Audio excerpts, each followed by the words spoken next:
जिले के तोरवा थाना क्षेत्र में दर्दनाक सड़क हादसा सामने आया है, जिसमें कस्तूरी मेन रोड पर शनिवार शाम लाल खदान और ढेंका के बीच एक तेज रफ्तार स्विफ्ट कार। बिलासपुर जिले के तोरवा थाना क्षेत्र में दर्दनाक सड़क हादसा सामने आया है, जिसमें कस्तूरी मेन रोड पर शनिवार शाम लाल खदान और ढेंका के बीच एक तेज रफ्तार स्विफ्ट कार ने सड़क किनारे खड़े लोगों को कुचल डाला।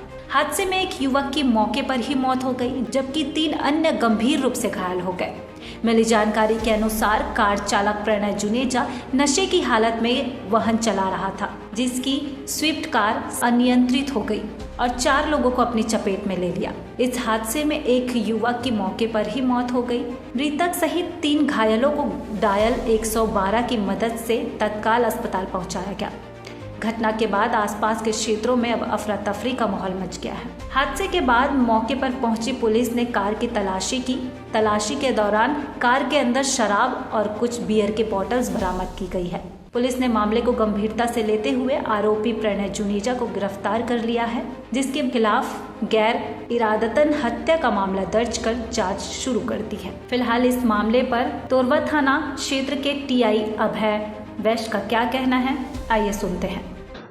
ये मोहम्मद ढेका मुख्य मार्ग में संतन नगर के पास एक स्विफ्ट वाहन है CG 10 AL 3207 का चालक ने तेजी लापरवाही पूर्वक गाड़ी चलाकर वहां चल रहे पैदल लोगों को ठोकर मारी थी, जिसमें 2 लोग घायल हुए हैं, जिनका लाइफ केयर में इलाज चल रहा है और एक सिम्स में ले जाया गया जहां डॉक्टर द्वारा उसे मृत घोषित किया गया है। इसमें प्रणय जुनेजा वाहन चला रहा था, जिसे पुलिस ने पकड़ा है और वो शराब पिया हुआ था, जिसका मुलाहजा कराया गया है, जिसमें वाहन चालक के विरुद्ध गैर इरादतन हत्या का अपराध दर्ज कर 185 MB एक्ट की कार्रवाई की जा रही है और लाइसेंस निरस्तीकरण की कार्रवाई भी की जाएगी। सर, उसमें महिला भी थी बताया जा रहा है। हाँ जी, ये भी पता चला है कि कोई महिला थी। उस महिला का भी पता कर रहे हैं, उसके विरुद्ध भी कार्रवाई की जाएगी।